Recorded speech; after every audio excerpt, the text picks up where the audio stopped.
Hi, welcome to A Watchman's Journal. I am so excited because the triple threat is back together today, and we are going to release another amazing Ash West prophetic dream. And John and I will chime in with some of our thoughts about what this dream could mean. It is a very, very interesting dream that I think you're going to enjoy hearing.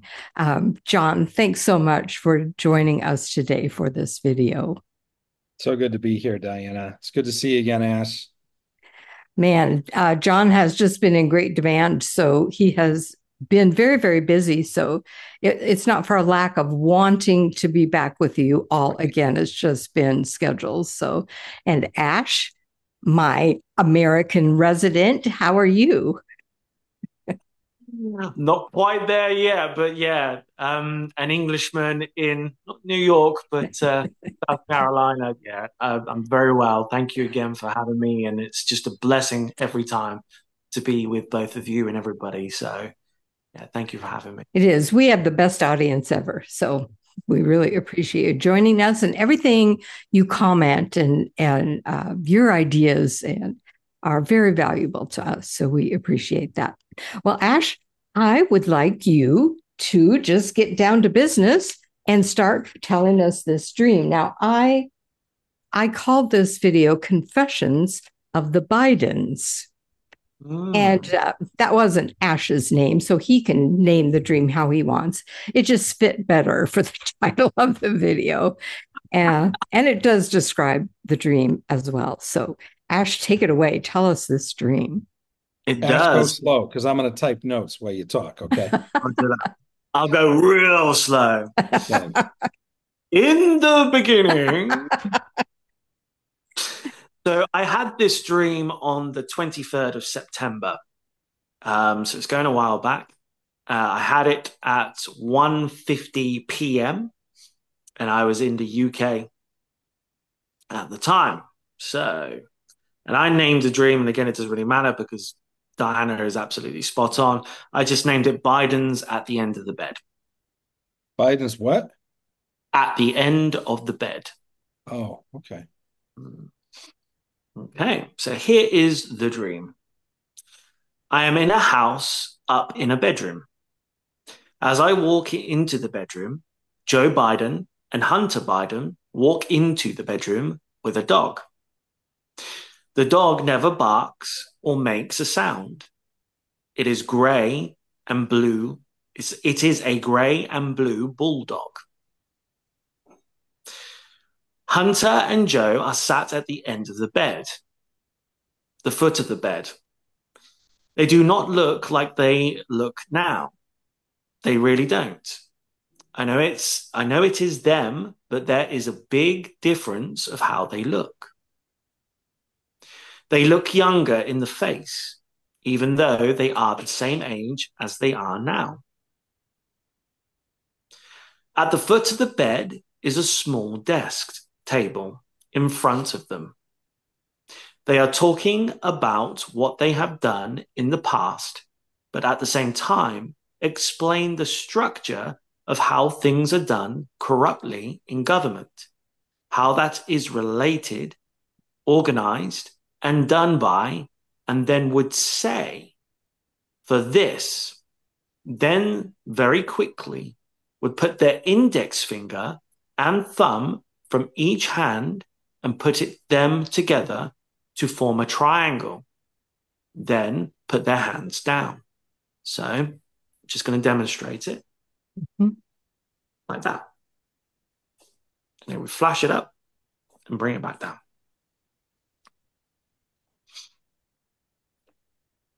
It was Hunter that was doing the majority of the talking. They were openly being interviewed. I wasn't doing it, and there was no one else there.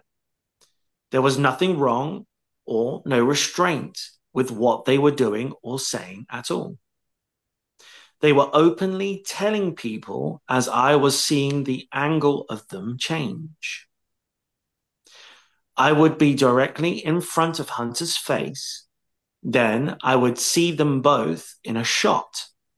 Then the camera angle would move to the right, below their faces as Hunter continued to talk. He was telling the whole story of what they have been doing, what they got up to, but more importantly, the infrastructure of the way things are within the government. What and how this organization of the finger and thumb works in and with it. And dream. Wow. That very interesting dream. That something's changed.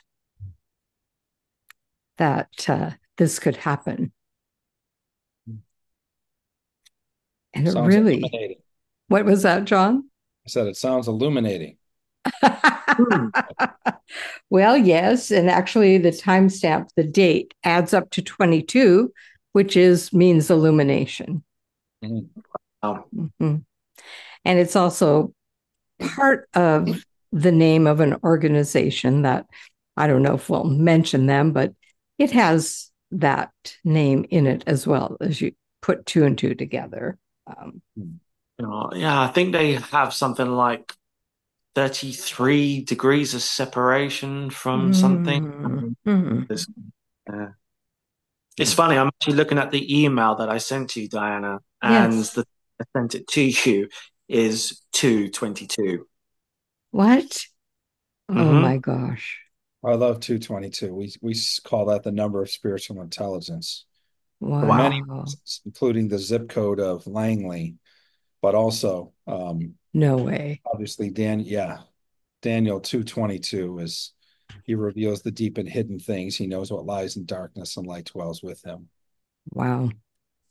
Well, maybe we should start at the top here. You're in a bedroom, that's really an interesting place that an interview, a confession would take place. So, a bedroom is kind of where things are kept hidden or private. So they're not talking before an audience here. This is happening behind the scenes kind of thing. And they come in with that gray and blue bulldog, which a bulldog makes you think of something. That dog won't let go if it gets a hold of something. So that's where we get the expression he hung on like a bulldog. But gray and blue, what immediately came to my mind was the Civil War. And it's like whatever this confession is doing, it could prevent a civil war from developing in America again. What about you, John? You got some initial thoughts there? Well, it's interesting because there's a series of dreams that we've gotten. I think it first started with the Rachel Ham dream, but then there's been multiple ones about the Obamas walking into a hotel room and then laying on the bed, just kind of crossways, nothing weird or anything, but just kind of like laying sideways on the bed with people. And I know 3 or 4 people that have had this kind of a dream. Huh. So the idea of being at the end of the bed in a room that they had to walk into, it's not like they were there. They came in and presumably were invited in. I heard intimacy and exposure for bedroom. And when it said Joe and Hunter walked in, I heard invited. The bulldog, I heard Navy, which I thought was interesting. But I like what you said very much about the Civil War with the gray and the blue. And the idea of being at the end of the bed, excuse me, beds weren't designed for you to sit at the end of them. They're designed to be a place of rest, a place of intimacy, a place of, where God speaks to us in the night hour, things like that. But sitting on the edge of the bed, I think is an interesting area at the end of the bed. Kind of sounds like It almost sounds like they're getting out of the bed, but we know Mm-hmm. they walked in and then sat there. So getting in bed with something means coming into agreement. Excuse me. And so if there are literally exposing the corrupt operations of said secret societies and or government deep state organizations, um, then obviously there's a level of coming out of agreement with that. So sitting at the end of the bed, like you're going to stand up and like you're going to depart from whatever that was. And I think it's interesting, again, the idea of, excuse me, the idea of the bed chamber reminds me, of course, of the King of Aram, Mm. the Bible, and how, Elijah could see into the bed chambers of the King of Aram, and they would make plans to try to kill Elijah, and um, they would be thwarted at every turn, and to the point that he went to his generals and said, "All right, who are you? Are the turncoat? Who's working against me?" And they said, "Look, it's none of us. It's actually um,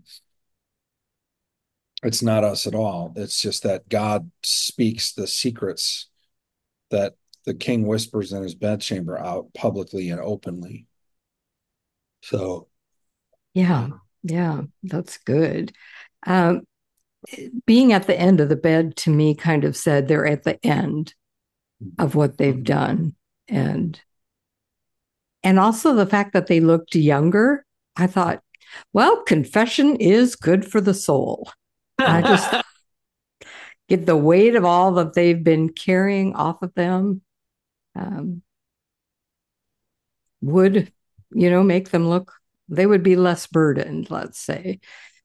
Not that I think, unburdened by what has been. amen, brother. Hmm. Ah, I like that looked differently. What I'm hearing is they have to face something, mm, and the idea of facing something when they were younger.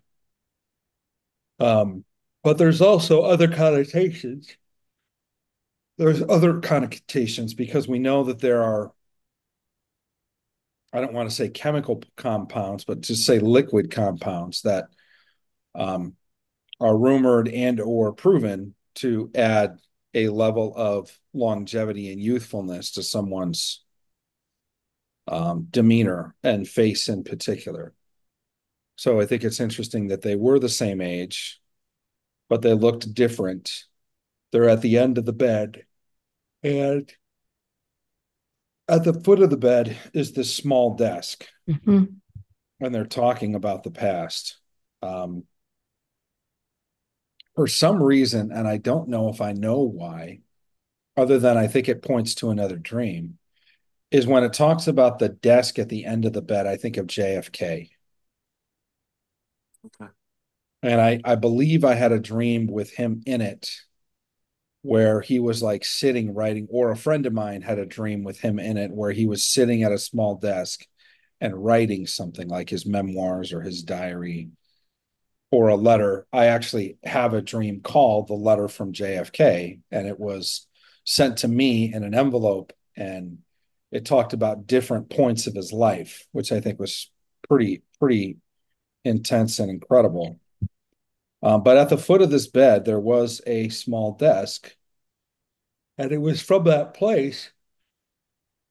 And again, to me, it feels almost like a scribe or like an accountant, like at the end of the day or at the end of the bed, there's going to be a level of recording, writing down, accounting for whatever's taking place. And it's interesting because you mentioned that it felt like they were openly being interviewed, but there was no one else there. Mm.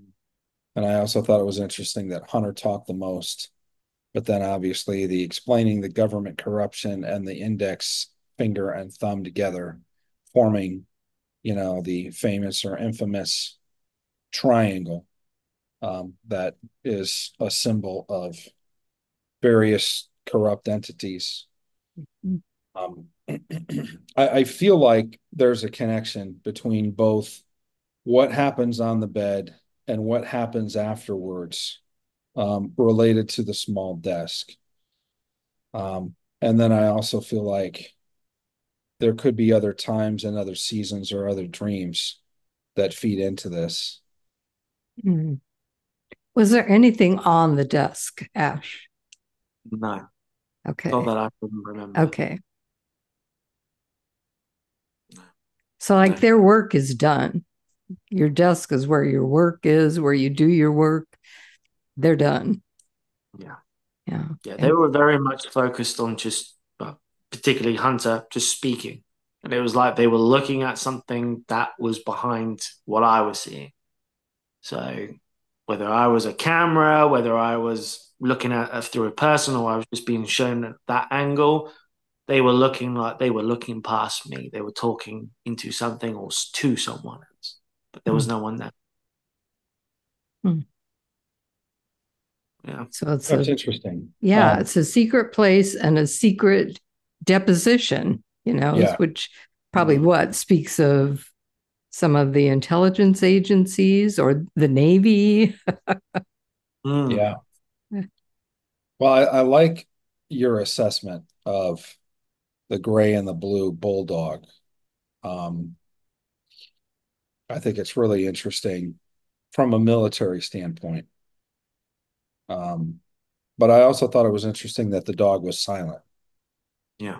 Like the dog was there more as a deterrent or a vehicle of protection than it was direct protection, Mm. in my mind, anyway.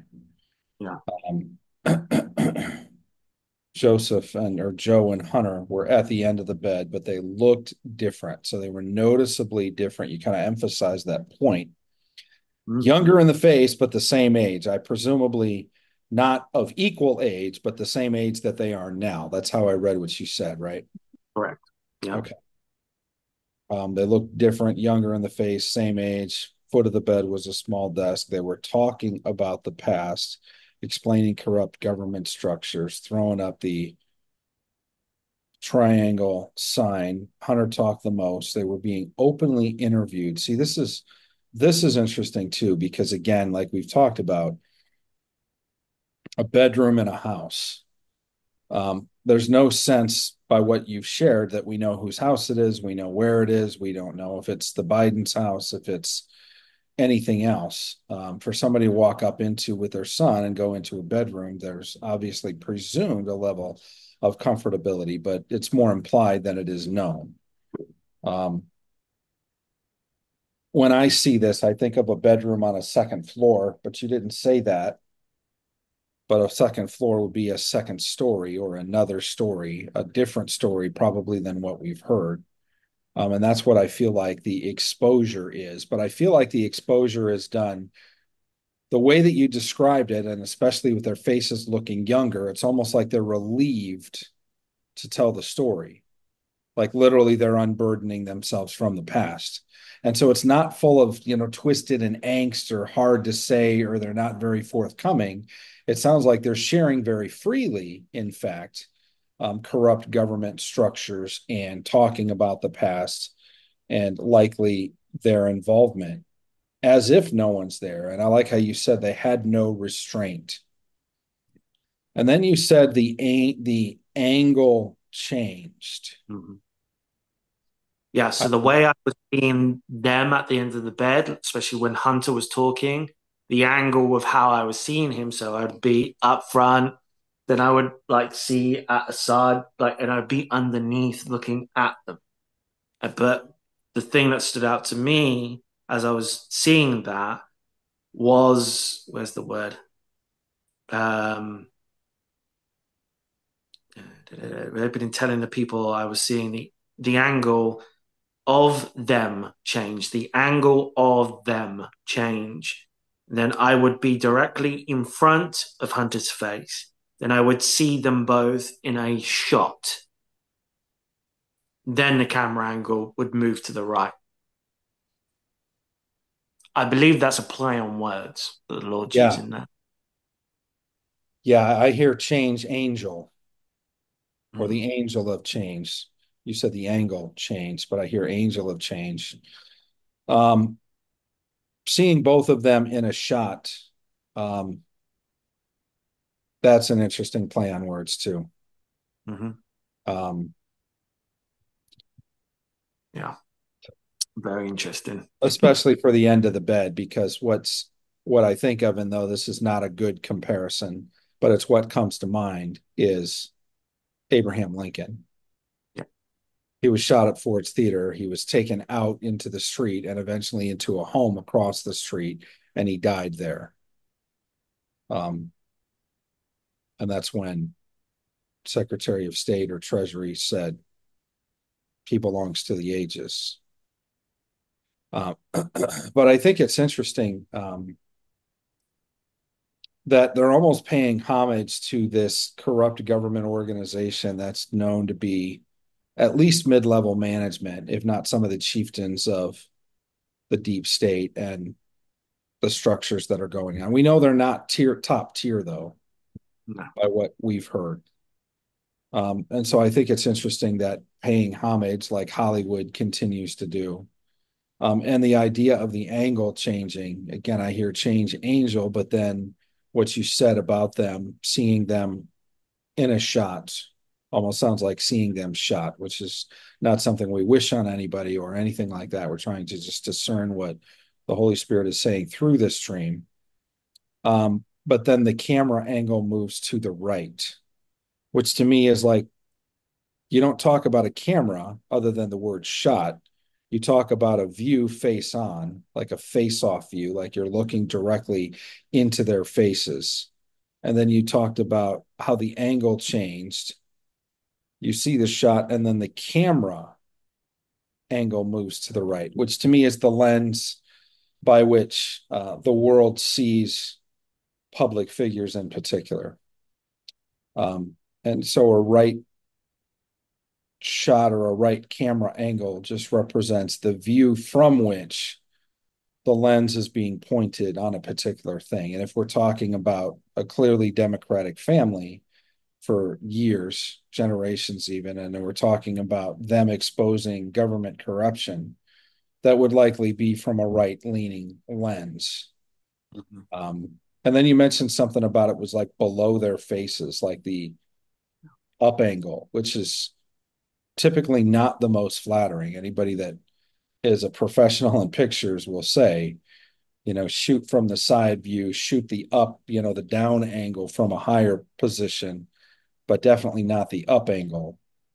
And so below their faces, and then telling the whole story, the infrastructure and how things work. There's a lot of interesting things here. I like the in words, interviewed, infrastructure. And when you're talking about government corruption, it's almost like they're in it, is what they're saying.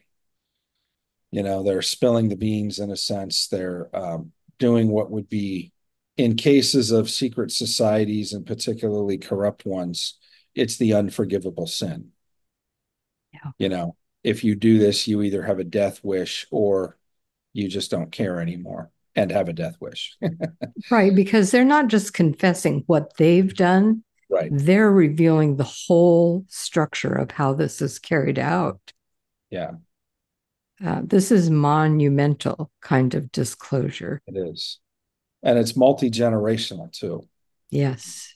So as much as we've heard about things like the Hunter Biden laptop, and then we've heard about the relationships on the business side in Ukraine and so many things on the Joe Biden side, for both of them to be sitting there, but for Joe to be really, or for Hunter to be really spilling and saying a lot. Yeah.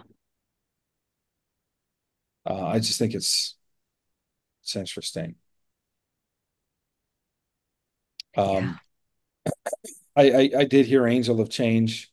I think there would need to be a change of heart or a change of certainly of circumstance and situation for an event like this to actually play out.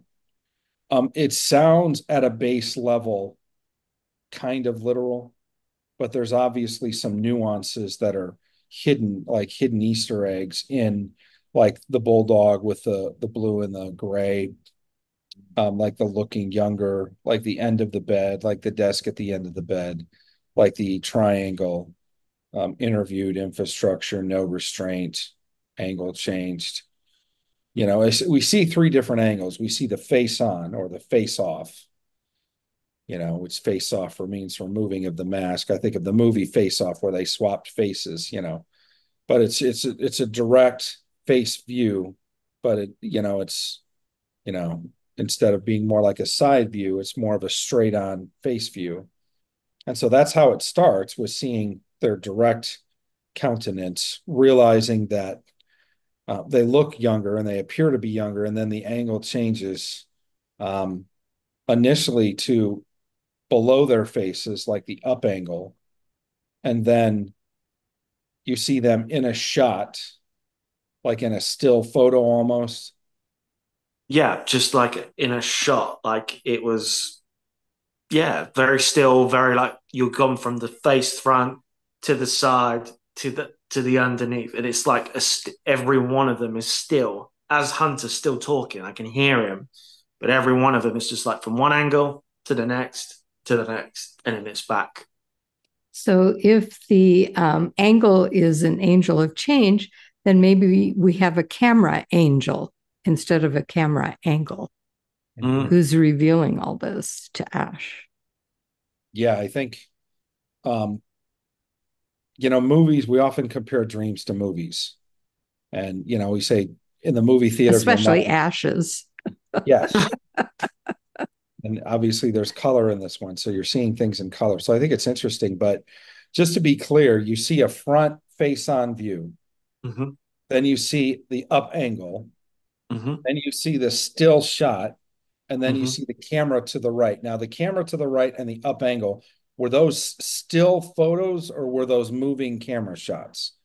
They it was like a transfer, so they weren't still, so it went from that, and it's almost like I blink, and then I'm on the next one, and then I blink, and then I'm on the next one. So, but it's so weird to describe. It flows.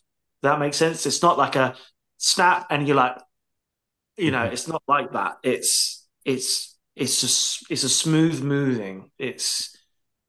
I don't know. It just flowed. It just flowed. I So a can't describe. smooth transition. Yeah. Ah. Sounds like it went from being the face of the nation or face the nation to seeing what's underneath. Mm. Like if somebody, just for the sake of argument, if somebody's wearing a mask, shooting the up angle would be probably the most compromising view, because you could readily see anything around the neck or any discoloration or discrepancies between skin tones and things like that. Um, and then the shot, um, the other thing too about when you said I saw like a shot. Now I know you just said there was more of a flow to it, but it was also kind of like boom, boom, boom, boom. Um, the idea of a shot and a still photo to me represents passing into history. It represents a moment in time that then becomes a past, and you're looking at a moment. That's why I wanted to know, is it a live interview where the camera's moving and you can tell the characters are moving in the camera, or is there a place where you said the word shot and there's a passing into history? Because that's Mm. really significant. Yeah. What were your thoughts, Ash? I'm trying to go back to that moment, and I can't. Nothing's changed. It's just that smoothness, that flow that went through. So there's nothing different or something like that I've missed at this time. Um, so yeah, but that again, the play on words that we know that the Lord wants you to go out and seek, wants you to go and find, and the deeper and the more you press in, the more He just reveals to you. The image becomes clearer. The understanding of it becomes clearer. The Again with you, John, the thing that stuck out to me at the end is the eyes, like the important thing, the words that the infrastructure, importantly, um, things within the government, how the organization of the finger and thumb works in and works with it. So it's in that showing you, he's showing you it's in your government, but it works with it as well. And to me, it's like I see like almost like a connecting, like you see on detective movies with the red pin in the string. With this dream, it's the bottom connects to the top of the dream. And I'll explain this. So it says, is the first thing it says is, I am in a house up in a bedroom. So I am in a house. It's not, I'm in a bedroom, I'm in a house. And I got White House. And it's just that connecting confirmation from the beginning of the dream to the end of the dream. It opens and it closes, addressing the or the same place. So, and everything else is within that infrastructure, that frame that is controlled by the finger and the thumb. That's what really stood out to me. And again, you guys picking up on the whole Elijah thing, bedchamber, seeing it up, being shown here, the word being shown here, up in the bedroom, having that higher view, that higher perspective, and not being able to be thwarted, to be stopped, because it wasn't. That interview wasn't stopped. There was nothing holding Hunter or Joe back from saying anything. There was no fear. There was no hesitation. There was neither either any joy or pride. It was just, these are the facts. We're saying it. There's nothing stopping it from being said. I think that's really important that they were totally insulated, because we know then that this information will really get out. It's not going to be hidden or stifled. No. And I feel like watching and listening to both of them, Hunter more, it was just like when I was looking at this and watching and paying attention to them, it was almost like I felt there was, as me seeing and hearing it, there was like this, you're going, and you're holding your breath because you're waiting. You can't believe, but you can believe what's just been said, even though I don't remember what was said. But it's that hesitation of holding your breath because you're waiting for the next thing to be said. And I don't know, it's just like this anticipation of the truth finally being said or shared or shown, whatever it was. Yeah. It was that kind of build up of you, like you're embracing, ready to receive what you know and you're anticipating is going to come because you're shocked at what I already saw or already heard in the first place coming from them. So I don't know. And again, it just felt like it wasn't just to my eyes or my ears, it was to a lot of people, but yet there was no one there. It was just, it's so odd to have the two parallels exist at the same time, but there was no one there, but yet it felt like it was for everyone, if that makes sense. Yeah. You know, with the word shot, it reminds me of July 13th, in Butler, Pennsylvania. And I felt led to look up the number of days between July 13th and September 23rd, which was the day you had the dream, right? Mm-hmm. Correct. And it's 72 days. 72 is 6 times 6 times 2. But it's also CVN, carrier vessel nuclear, the aircraft carrier CVN 72 is a ship that I was stationed on, and it's the USS Abraham Lincoln. Oh, whoa. So it's interesting how I mentioned Abraham Lincoln and the end of the bed and like an end of the life. Yes. It almost seems like a deathbed confession. It seems like this is the end. They know it's the end. There's a desk at the end, which is like a recording of or a reckoning with what's gone before, what's happened in the past, and now coming to that place where they're literally, to use their term, unburdening themselves from what's been, and showing no restraint, that there's been an angel of change that has loosed their lips and allowed not only them to tell their story, but to tell the story of how government corruption works and what's happening at some of the higher levels related to that. And it's interesting, again, that it's father and son. So again, on the basis of 2 to 3 witnesses, a matter is firmly decided. It's not one guy saying, here's what I know. It's 2 generations confirming one another. Um, And you pulled JFK into this as well with the desk at the end of the bed. So then we have Abraham Lincoln and JFK both killed by assassination. So like this is going to have a different ending because there are two unburdening themselves with all this information. And 72, how many days do we have till he's inaugurated? Seems like it was 74, 72, something like that. So that's interesting. I have a question though. uh-huh. Just where is the Abraham Lincoln bedroom located in the White House? It's on the right side of the portico. Okay. The right side? I believe. Yeah. Camera angle to the right. Yeah. Below their faces. As Hunter continued to talk. Is that on the second level or just?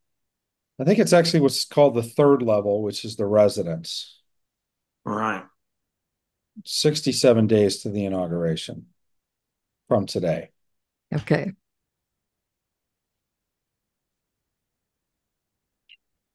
From the date of the dream, that's 119. Okay. Hmm. Hmm. Because this is just reminding me of the confession of what the one of the Abraham Lincoln's dreams when he's in his bedchambers and he has the dream where he looks in the mirror and sees a grey pale version of himself, and he asks the questions to the Marine. He's like, "What's going on? Who's died here?" And he's like, "The president, sir." And to me, I don't know. There's some sort of link there. There is a link there. It's interesting because if you research that, I have the book called Recollections of Abraham Lincoln. I think it's 1861 to 1865, published by his business partner and his bodyguard, Ward Hill Layman, in 1865, the year that he died. He was shot April 14th and died April 15th at like 1 o'clock in the morning.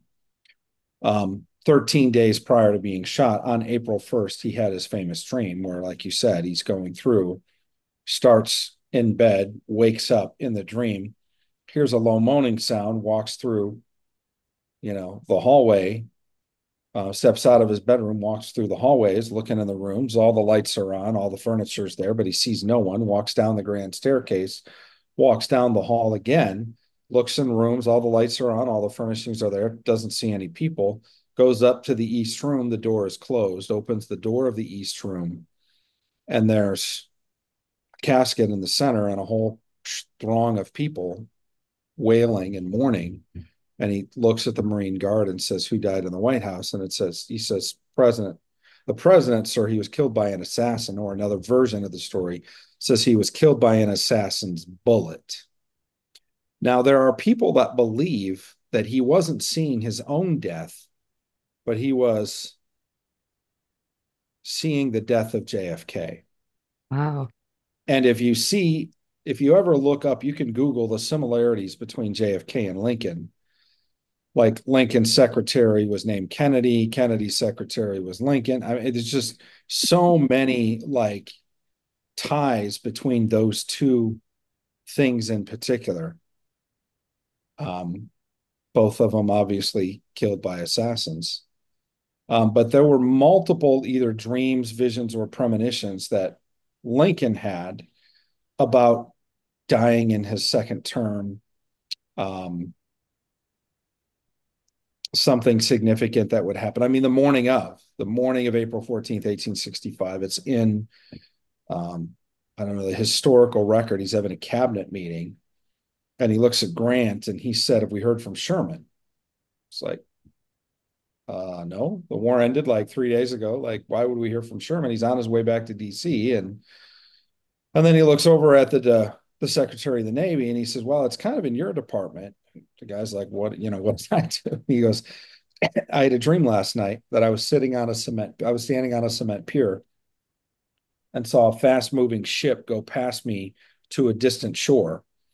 And he goes, every time that happens, something of great significance happens in the nation. He said it portends an event of national importance. It happened before Antietam, Bull Run, Gettysburg, Fredericksburg.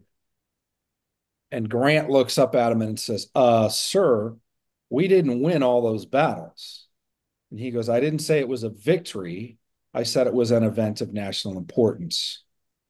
That very night he goes to Ford's Theater. And if you research April 14th, 1865, history is so loud with the assassination of Abraham Lincoln that you can't almost find anything at all about that entire day in America other than the fact that Lincoln was assassinated. I know it's not April, but it's the 14th today. Yeah, it is. Wow. And did you say one of the locations was Bull Run? Bull Run. Yeah. Bulldog, Bull Run. Yeah. That's interesting. Yeah. There's definitely some overtone. This is why we study like the history of the dreams of president, because there's just so much there when you understand, and God can speak to you in light of history and give you like these little, as we call them, Easter eggs, related to past history. And it's interesting that Hunter, and even the name is significant, is talking about the past. And he's talking not just about the corruption, presumably, of his own family, but he's talking about corrupt structures and infrastructure, which to me sounds like embedded deep state structures, which we know. Even the symbology that they used to be connected to that whole theme. Yeah. Do you know what? This has just hit me as well. You were saying about that infrastructure and that. It reminds me back to the first Trump dream I had in regards to the farm dream when they were dug underneath, when I'm literally using my feet to kick up the soil. And then there's pallets of all this evidence, this paperwork, ammunition, drugs, all that sort of stuff. So, and again, both those characters are in that dream as well. So Joe and Hunter are in that dream as well. You're right. They are. Well, don't they show up to basically apprehend the guys that found it? And then Trump shows up with another whole army or team or special forces or whatever to then apprehend them. So I wonder, because God does this with people like Dana Coverstone, I'm wondering if he's giving you a continuation dream. If what's happening in your dream is what happened after they were captured and the secrets were known, and now they've made a deal basically to be interviewed. Wow. I just heard this, release the tapes. That's a throwback to Nixon. But yeah, I actually think that's actionable intelligence that we pray that the tape of this interview is released. Yes. Yeah, we definitely need to pray that in. I don't know. It's now starting to make more sense in regards to what we've gone over. And what you said as well, again, about like the whole looking at the angle. And if you're trying to hide a mask or a costume, you don't go that angle. You don't come from underneath. But yet we're being referred to the Navy colors here. And what does a hunter, like I keep seeing it's submarines for some reason. And a hunter goes underwater, comes up at that bottom angle and then comes up and literally that's the attack. That's how they have the advantage. Yes. It's interesting too, because if you've seen The Hunt, I think there's a recent movie out, not recent, but last 5 years, called hunter or the hunted or whatever, and it's about a battle with subs. And if you've ever seen, even Hunt for Red October is interesting, Yeah. right? But if you've seen a sub do what's called the full ballast blow, it's where they have air in the tanks or whatever, and they purge the tanks all at once, and it creates a high level of buoyancy, and they literally shoot up out of the water. So a full ballast blow would be like akin to spilling your guts, like just letting it all out and revealing everything. And then obviously revealing your position as they come up out of the water. It breaks the surface of the water and then it splashes. Would make even more sense considering that the dog didn't bark or make a noise. Mhm. Again, Run silent, run deep. Yeah. wow. So that's the idea of something being underwater, or veiled or hidden. And then suddenly being exposed in a massive way. Mm. Wow. This has been fascinating. Ash, you have the most amazing dreams. I don't know about that, but I'm honored to share them. Well, thank you for sharing them. They're amazing. I'll go to you for final thoughts and then to John. And this is amazing. And audience, we want to hear your insights and ideas about this dream too. So Ash, what do you want to leave us with this Yeah, I just dream? echo that. Like whatever the Holy Spirit is, like you have on live dreams with John and the team there on Dream Life Decoded, chime in, put down in the comments what the Holy Spirit's revealing to you, what keywords or symbols that you find. But that actually helps us put the jigsaw puzzle together. So we all really appreciate that. I just, again, there's a lot here that can't be discussed, I feel, but what we have done is gone over the frame, the outer works of this. And I believe like we all have this responsibility now to go through the middle of this and to pick with the Holy Spirit. He is the interpreter of dreams. Daniel and Joseph claimed this and said this in the word. So it's biblical. You can't deny this. So go through it with him. I'll release this dream. I'll print it off and I'll release it. I'll put it out. And if we can get Callie or someone on the team to share that out, you guys can do your homework and you can literally go through the summary. You can go and do the Joseph method.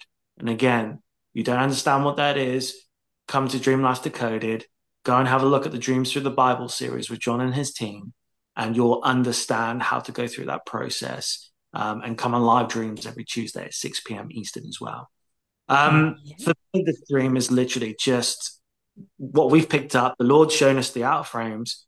I think as we go through this, there is some critical information there that can't obviously be shared, but there's enough there for you, like a dog, to chew on and literally get hold of, pulling with the Holy Spirit. But this is amazing. It is amazing. I just love the way he plays on words. And it's not what you're seeing. It's actually him going, you saw this, you write this down, but it's when you write it down or document it, you're looking at it and you go, there's the enigma, there's the code. And you're like, it's almost like you're turning the words around and you're getting the revelation of what it truly means. And you get such a big thrill and excitement and buzz from that. There's very few things in life for me so far that can match that euphoric feeling of going, I've just really truly understood what God was showing me and telling me. Trust me, guys, when you get it, you really do feel alive. So that's what I want to share. But again, thank you so much for giving me the opportunity to do so. Well, thank you for joining us. John, give us your final thoughts.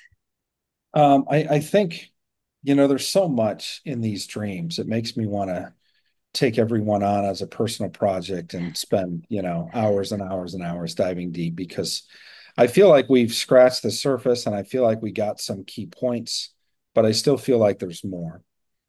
And that's what I love is we say abandon yourself to the journey of discovery when it comes to dreams. Like, Go down the rabbit hole. Let God have access to your mind and your thoughts. I mean, we teach people how to get a word of knowledge, and it's really just be quiet. Don't go in with your agenda. Don't go in with what you think you know. Don't be like, oh, dog is man's best friend. Maybe not. It might represent, the detritus of a coming war or the prevention of one, to quote the movie Tenet. But I think there's always so much, and we know in part and we prophesy in part. And what I really love is about the job that I get to do and the vantage point that God has given me on the wall is being able to have a history of reading and interpreting thousands and thousands of dreams, a lot of them that are national level significant and or historic. And God will bring those pieces to mind. Just like even before we started, we were talking about another dream that Ash had and how it related to a dream about a joint session of Congress and snakes and things like that. And I love that God does that. If you want God to speak to you about what's going on the national level, and you want to really understand what is happening in our nation, read. Begin to read, begin to understand, begin to study the lives of presidents and what's happening geopolitically, and let God even guide you on that journey. We have actually a book list and even a movie list that we share with people that are in my organization, just things that kind of data points where God has spoken to us, whether it's about how to interact with high-level government people or more about intelligence and what it looks like, or just a good illustration of the dream world, like Christopher Nolan's movie Inception, or even using like the Tenet movie that he put together to speak to us about prayer outside of time. There's just so much. And so I love it when I get the opportunity to hang with my friends here, because it just, even though life gets busy and there's transition and there's things going on, it like pulls me back into that place of just really yearning and desiring to hear from God more in dreams, and then to be able to research the depth of dreams. I was sharing with both of them something that we're going to probably release soon, which was a conference. It was a seminar that I did in Detroit. And the last day, somebody had a 3-letter dream that they shared. It was their 3-word dream. It was simply a 3-word dream, but we spent probably an hour or an hour and a half unpacking it and then decreeing over a city what God was saying, and literally feeling the heavens break open, feeling like a gate was opened and a portal was and there's people that have sown 30 and 40 years into that city that were in the room. And it was just, we were just kind of looking at some of the pastors and leaders there, and are just like, what do we do now? And they're like, I don't know. We've never seen anything like this. And it was a 3-word dream. We're going to release that whole thing at some point soon here. We're still editing and putting the dream report together on it, but just reminded of the depth that God has. And he is not a shallow person. If you can interpret your dream in 30 seconds, I would just challenge you to go spend and sit with it for a couple of hours, particularly if you feel like it had to do with national level or even with your life. There were some things that even happened this week in live dreams that were just mind-blowing. The last dream that we did in live dreams, this was just, God would give me an impression and I would go out on a limb and say, I don't know if this is the case, but it feels like this could be this. And then they start laughing and shaking their head. And it's just like, how would you know that? Well, the only way you would know that is if God told you. So no credit to me at all. Just practicing sitting in the stillness of the presence of God and hearing what he has to say, and then asking him for dreams and things in your dreams, and stepping out and interpreting your dreams or the dreams of your friends will take you on an unprecedented journey of both knowledge, intelligence, and intimacy with the Father that you can't even fathom. So I would just say, abandon yourself to the journey of discovery. I love that, John. That is absolutely beautiful. In the description box of this video, there will be ways where you can find John, learn more about spiritual intelligence mentorship that he offers, and Ash, and where he's posting and what's going on with him. And I will also post this stream on my blog so that people can access it there. My blog will be in that information box as well. You have to click it open a couple of times. And I have an assignment for everyone. I want you to look up the Battle of Bull Run and what happened in that battle. Could that be related to this dream? Let's do some research and see what we come up with. So, well, thank you, John. Thank you, Ash, for joining me. This has been fascinating. I love it. I love the world of dreams and spiritual intelligence. It's just one of my favorites. And I love pursuing God for mysteries. And he loves to be the revealer of them. And he doesn't just lay it out real plain. He wants us to search and seek, because then it means something when we find the revelation. So, all right, we treasure you all. Thank you for joining us. Thank you for being a great audience. We love you and we bless you. And we will all see you again. And may you be blessed with his peace, his grace, strength, and lots of dreams and visions. Bye for now.